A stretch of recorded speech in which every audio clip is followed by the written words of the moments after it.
మీరందరూ జర ఆశ్చర్యపోయే విషయం. విజయ్, జోసెఫ్ విజయ్, ఇప్పుడు నేను అనలే పేరు, ఓపీ ఇండియాలో వచ్చిన యాజ్ ఇట్ ఈ స్క్రీన్ షాట్ అడబెట్టిన నేను. Fatwa issued against the actor political Joseph Vijay. Fatwa ఎవరు ఇష్యూ చేసిండ్రు, ఎందుకైంది, ఏమైంది అని అంటే, ఈయన ఇఫ్తియార్ పార్టీ చేసిండట పోయిన నెలలో. ఇఫ్తియార్ పార్టీ చేసినందుకు ఆ ఇఫ్తియార్ పార్టీలో ఎవరో తాగుబోతులను, డ్రగ్ అడిక్ట్స్ ని, ఎవరెవరినో మన ఈ ఆళ్ళ నీళ్ళని ఎవరినో పిలిచిందట. నువ్వు అట్లా మా ఇఫ్తియార్ పార్టీని పవిత్రమైన రంజాన్ మాసంలో అడ్డమైన వాళ్ళందరినీ పిలిచి నువ్వు ఇఫ్తియార్ పార్టీలు ఇస్తే నడుస్తుంది అని చెప్పి ఫత్వా జారీ చేశారు. ఫత్వా ఎవరు జారీ చేసిర్రు అంటే మౌలానా షాబుద్దీన్ రజ్వీ బరేలీ నుంచి, national president of all India Muslim Jamaat, ఆయన ఫత్వా జారీ చేసిండు. ఆయన ఏమన్నాడంటే,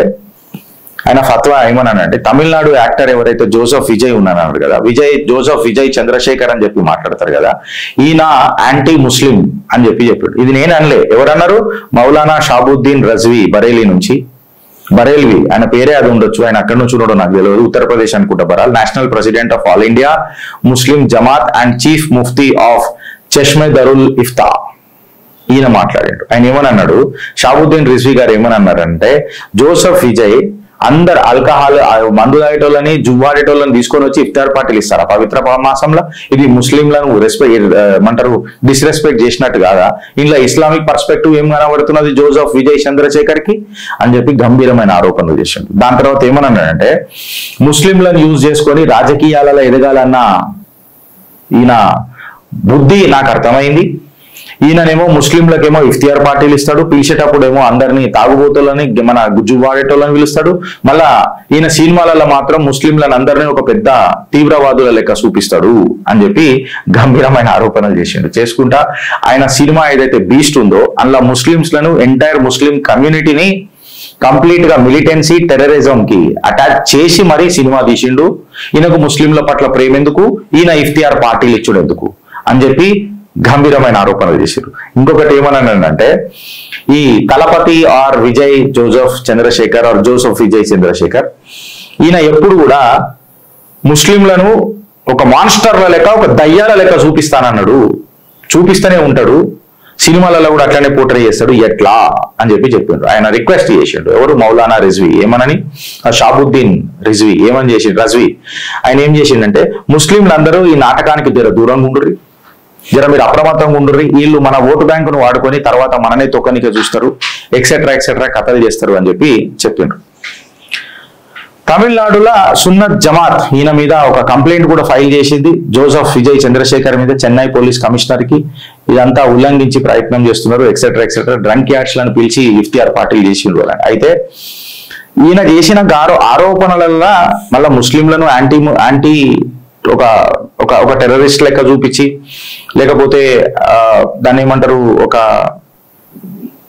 యాంటీ ముస్లిం అజెండాని సినిమాలలో ప్రోత్సహించి బయటకు వచ్చి ఇప్పుడు నాటకాలు ఆడుతున్నాడు చూడు అనే గంభీరమైన ఆరోపణలు. ఇది షాబుద్దీన్ రజ్వీకి ఇంకా జోసెఫ్ విజయ్ చంద్రశేఖర్ వీళ్ళిద్దరూ నిజంగా స్పందించాల్సిన అవసరం ఉంది. ఆల్రెడీ రజ్వీ స్పందించాడు కాబట్టి ఇప్పుడు విజయ్ దీని మీద ఏం చెప్తాడో చెప్పాలి. అయితే పోలీస్ కమిషనర్ ని ఇలా గుంజి డ్రంక్ యార్డ్లను కూడా పిలుస్తారా అంటే ఇఫ్తియార్ పార్టీ పెట్టిండ్రు. వాళ్ళనైతే నాకు తెలిసి ఇక్కడ కూడా కండిషన్స్ అప్లై లేదు, వీని విలువల వాని విలువల అని.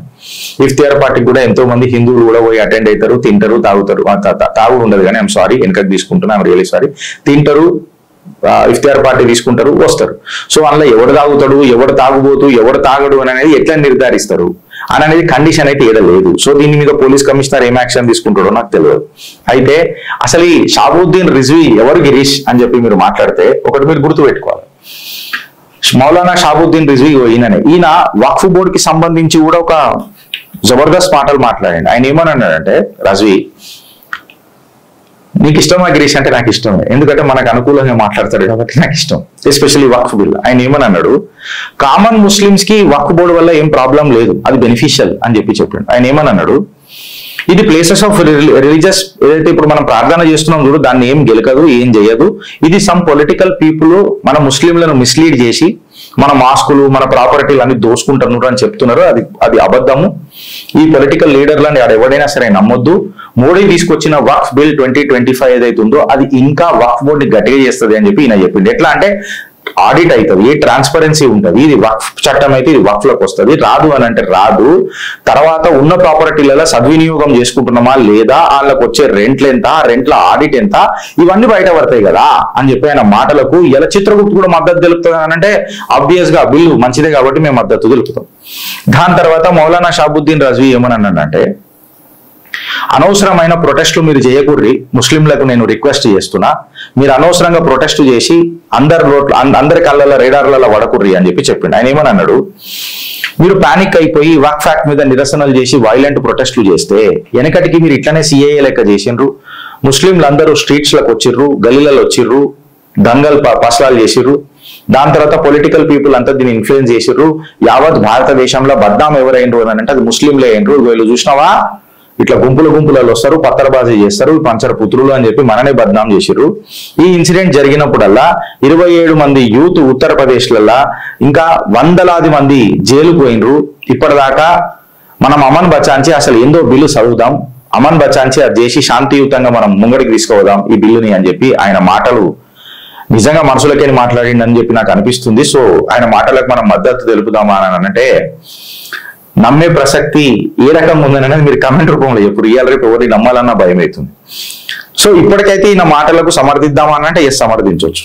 ఇంకొకటి ఏమన్నానంటే ఈ బిల్లు ముస్లిం ప్రజలకు చాలా ఉపయోగపడుతుంది. ఏ రకంగా అంటే మంచి ఎడ్యుకేషన్, నాణ్యమైన ఎడ్యుకేషన్ ఇవ్వడానికి, అనాథ పిల్లలకు, ఆర్ఫన్స్లకు, ఇంకా విధువులకు, విడోస్ కి ఈ వక్ఫ్ ప్రాపర్టీని మనం సద్వినియోగం చేసుకొని కరెక్ట్ గా యూజ్ చేస్తే వీళ్ళందరికీ మనం సేవాభావంతో పోవచ్చు. స్కూళ్ళు, కాలేజీలు, మదర్సాలు, హాస్పిటళ్ళు, అనాథ శరణాలయాలు, వృద్ధ ఆశ్రమాలు ఇవన్నీ కట్టుకోవచ్చు. బ్యాక్వర్డ్నెస్ ఆఫ్ పువర్ ఏదైతే ముస్లింలలో ఉన్నదో, వెనుకబాటుతనం ఏదైతే ముస్లింలలో ఉన్నదో దాన్ని మనము ఛేదించవచ్చు అని చెప్పి మాట్లాడిన మాటలకు మీరు సమర్థిస్తారా, ఇయ్యరా, ఆలోచిస్తారా లేక అనుభవిస్తారా? ముస్లింలను అడుగుతుంది ఇలా ఫస్ట్ టైం. వక్ఫ్ బిల్ షాబుద్దీన్ రాజ్వీ మంచిది అని చెప్పిండు. సో వక్ఫ్ ను ఒకసారి చదవండి. వెనకటికి మీరు అక్కడ పోయి కొన్ని ఛానళ్ళు, పలు ఛానళ్ళు వక్ఫ్ యాక్ట్ ఏంది అని అంటే ఆ పైసా కైసా హమారే పాస్ ఆ సక్తే హే, ఆప్ హమారే ఔరతోం కే పాస్ కైసే జా సక్తే హే, మీరు మా మహిళల పట్ల మీరు అట్లెట్లా మాట్లాడగలుగుతారు అని అంటే అప్పుడు టీవీ రిపోర్టర్ అన్నాడు, మీరు మహిళలను రోడ్ల మీద కూర్చోబెట్టి వక్ఫ్ మీద ప్రొటెస్ట్ చేపిస్తే తప్పులేదు, అరే మీకు వక్ఫ్ గురించి ఏం తెలుసు అని మేము క్వశ్చన్ వేస్తే మీకు ప్రాబ్లం వస్తుందా అని చెప్పి అడిగిండ్రు. సో మీరు ఏదైనా చేస్తే జర ఆలోచించి చేయండి, నవ్వుల పాలు కాకుండ్రి, ఇక నౌటంకి చేయకూడదు. భారత్ మాతాకి జై.